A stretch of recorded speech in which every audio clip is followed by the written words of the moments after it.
श्रीराम समर्थ. संत एकनाथ महाराज कृत भावार्थ रामायण बालकांड अध्याय 10. आपण मागे बघितलं की श्री प्रभू रामचंद्रांना कशी देहाबद्दलची विरक्ती आलेली आहे, कसं वैराग्य आलेलं आहे. तर हे प्रश्न तो विश्वामित्रांना विचारत होता.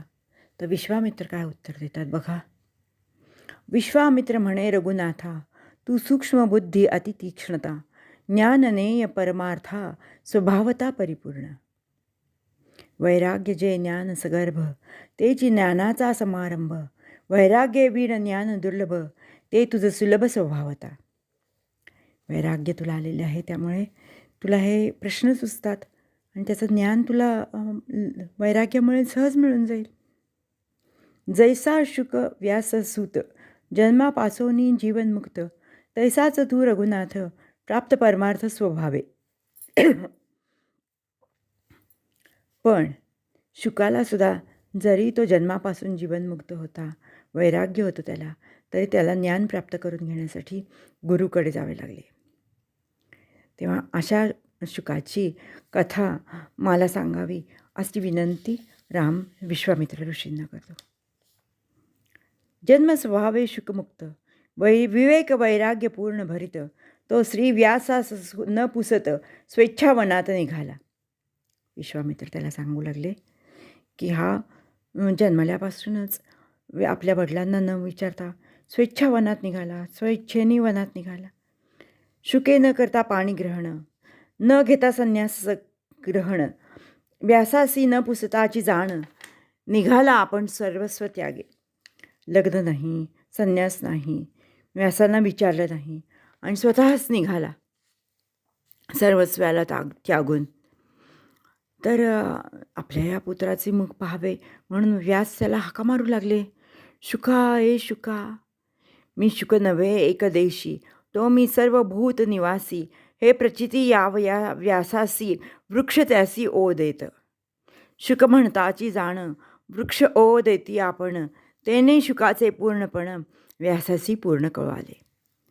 आता व्यास ऋषींनी जेव्हा हाका मारायला सुरुवात केली, तेव्हा त्यांना झाडांनी ओ ओ ओ द्यायला लागले.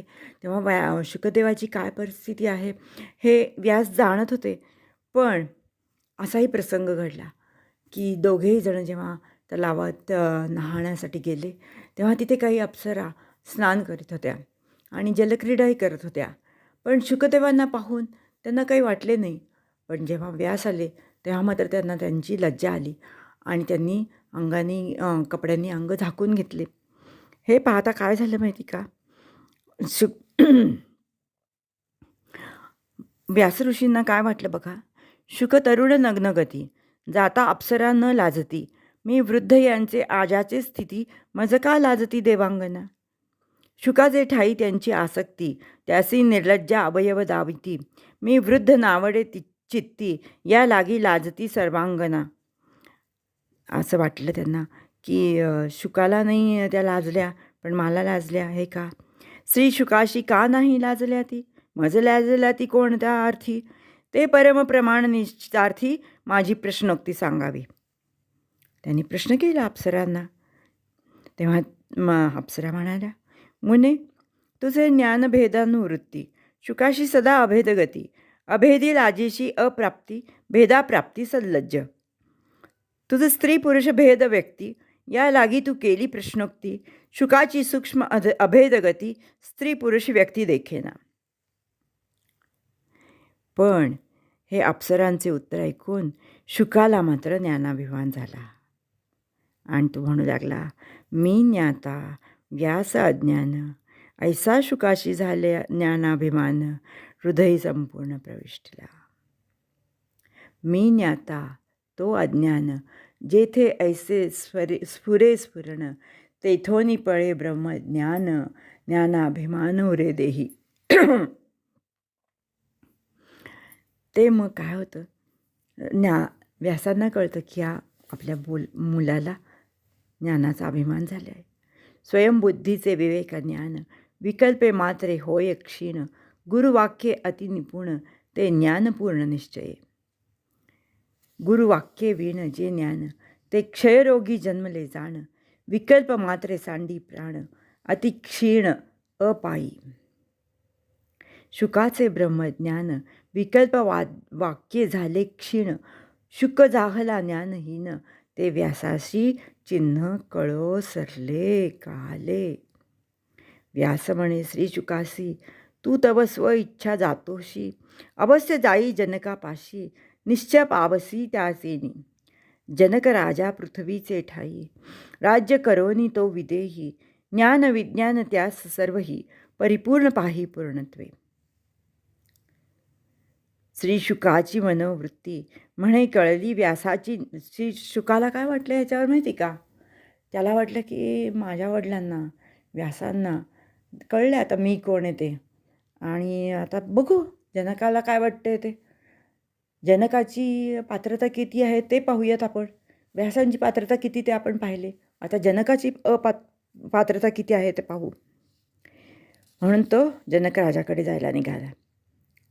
नग्न नगरात जाता, होईल लोकोप हास करता, पथी चिरांची तत्वता, लोक लज्जार्थ कौपिनी केली. नग्न जाऊ नये म्हणून त्यांनी वल्कलांची कौपिन केली, लंगोटी केली आणि तो जनकापाशी जायला निघाला.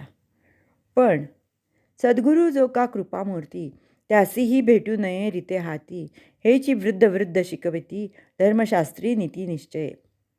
जनक गुरुत्वे जगद्गुरु, तोची नरेंद्रा नरेंद्रू, त्याचे रिक्त हस्ते नमस्कारू, करीतो नर स्वधर्म मंद. आता जनक राजाला भेटायला जाताना काहीतरी नेलं पाहिजे असं शुकाला वाटलं. मग काय नेलं पाहिजे? त्याच्यापाशी तर सगळं काही आहे. सगळे भोगविलास आहेत, सगळे वस्त्र आहेत, अलंकार आहेत, राजवैभव आहे, सगळं काही आहे त्याच्याकडे. मग काय घेऊन जायचं? म्हणून त्यांनी काय केलं ना, हातात राख घेतली, राखोंडी घेतली आणि तो ती देणार होता जनक राजाला. आणि असं सगळं वेश करून तो जनकाच्या महालापाशी, राजवाड्यापाशी आला, द्वारापाशी आला.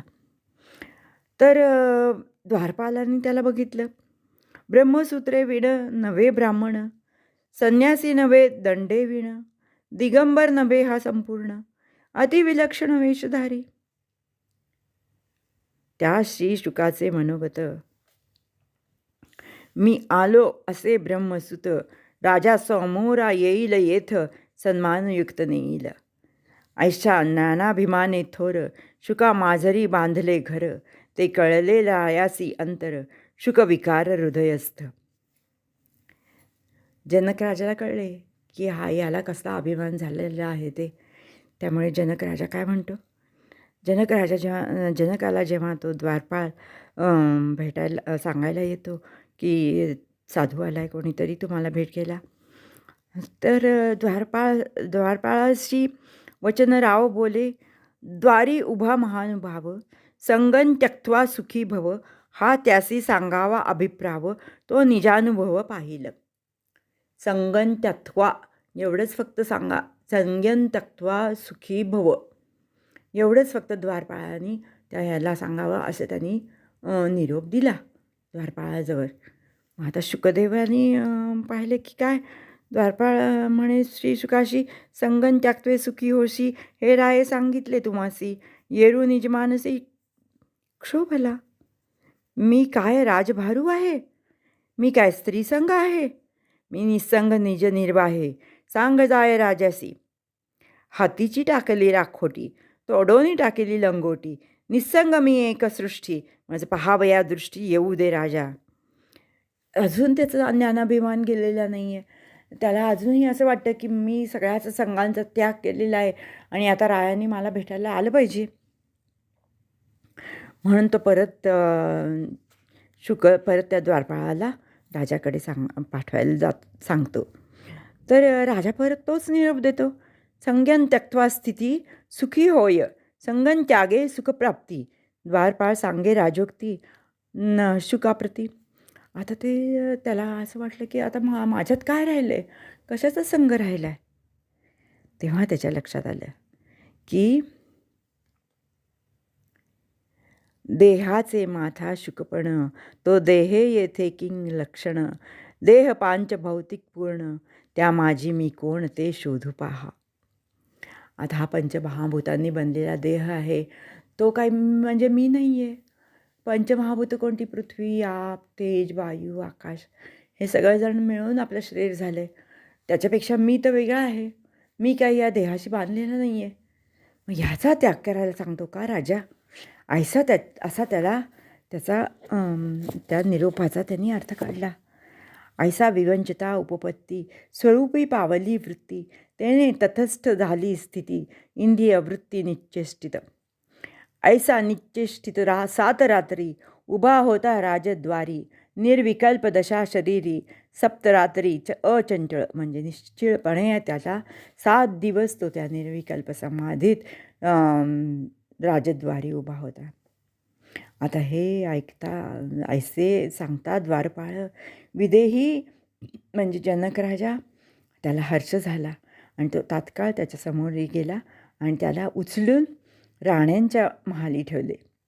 आता राण्यांच्या महाली ठेवल्यावर त्याचं विधेयत्व जातं आहे, तो विधेयी होतो का हे बघण्यासाठी रायांनी तसे केले बरं का. जनक राजाने तसे केले.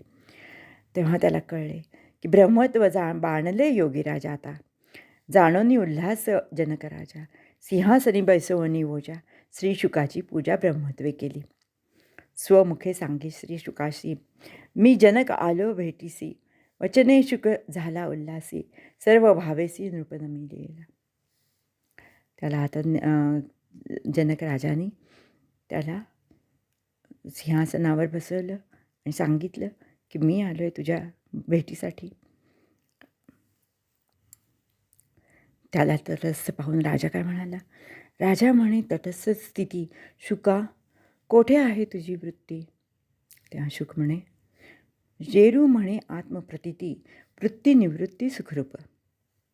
जैसी आत्मस्थिती आहे त्याची स्थिती डोळाप आहे. तेव्हा दृश्य द्रष्टा चिन्मात्र होय. हा अनुभव पाहे आत्मत्वाचा. शुक जेव्हा आत्मस्थिती पाहे, विस्मय चाकाटला ठाये, निज देहे नाही भोये, दृश्यत्वे राहे ब्रह्म पूर्णत्वे. जे जे देखो जाय दिथी, ते ते आत्मत्वेचे उठी, बाप गुरुत्वाचे कसवटी, दृश्येचिये पोटी ब्रह्मानंद नांदे. स्त्री पुरुषेचिये व्यक्ती, पूर्ण ब्रह्मत्वे प्रचिती, पशु पक्षी नाना जाती, आत्मस्थिती जगदेखे. सगळीकडे मी त्या आत्म्यालाच पाहतोय. असं मला आता ब्रह्मज्ञान झालेलं आहे की पशुपक्षी असोत, नरनारी असोत, काही चरचराचर असो, त्या सर्वांच्या ठाई मी आता प्रचिती घेत आहे. गुरुवाक्याचा गौरव शुकासी झाले सहज भाव, तेणे आल्हादे शुकदेव, साष्टांग राव सद्भावे नमिला. राये दिथले आलिंगन, दोघांचे गेले दोन्ही पण. मुसावले म्हणजे एकत्र येणे, चैतन्य घन, पूर्णत्वे पूर्णदशा पूर्ण झाला. शुक म्हणे जनकाप्रती, न कळोनी हे सहज स्थिती, म्या विकल्प धरिला चित्ती, आता मुख्य पूजी मूर्ती श्री व्यास. व्यासांनी मला ओळखलं की मला अभिमान झाला आहे. तू राजा जनक राहिला, तूही मला ओळखलं की मला ज्ञानाचा अभिमान झालेला आहे आणि तुम्ही दोघांनी मिळून माझे हे अज्ञान, माझा हा अहंकार द्वारपाळाच्या निरोपावरी मला पाठवून मला त्याच्यातून माझा अभिमान काढून टाकला. जणू काही बाप वाक्याचे तिखटपण, घाये वीण छेदिला बाण, जीवा मारो निया संपूर्ण, पूर्णत्वी केले पूर्ण मज. तेव्हा जनक म्हणाला की हे जी तुझी आत्मप्राप्ती आहे ना, ही जी निजात्मबुद्धी आहे ना, याचेच नाव आत्मप्राप्ती आहे. आणि हीच स्थिती आहे व्यासांची, नारदाची, याज्ञवल्कांची, जडभरताची. आणि देह देखता दोष कोटी, आत्मत्वे पाहता निर्दोष दृष्टी, या लागी देह न ठेवावी दृष्टी, दोषांची खोटी देहात्मता. ऐकोनी जनकाच्या गोष्टी, सुख झाले शुकाच्या पोटी, संशय गेला उठाउठी, स्वानंद दृष्टी सदोदित. शुक म्हणे रायाप्रती, मम झाली परम विश्रांती, ते विश्रांती भोगावया एकांती, मेरुगिरी प्रति शुक गेला. आता हा जो शुकाला जो आत्मप्रतीचा अनुभव आला आहे, ते आपण पण म्हणूयात देवाला. आत्मसुखा परिप्रसाद द्यावा, आत्मसुखा परिप्रसाद द्यावा, वियोग तव न कडावा देवा, वियोग तव न कडावा देवा, प्रसाद हा मज द्यावा देवा, प्रसाद हा मज द्यावा. इथे हा 10वा अध्याय संपूर्ण झाला. आता पुढचा भाग आपण 11व्या अध्यायात बघू. श्रीराम जय राम जय जय राम, श्रीराम जय राम जय जय राम, श्रीराम जय राम जय जय राम, जय जय रघुवीर समर्थ, श्रीराम समर्थ.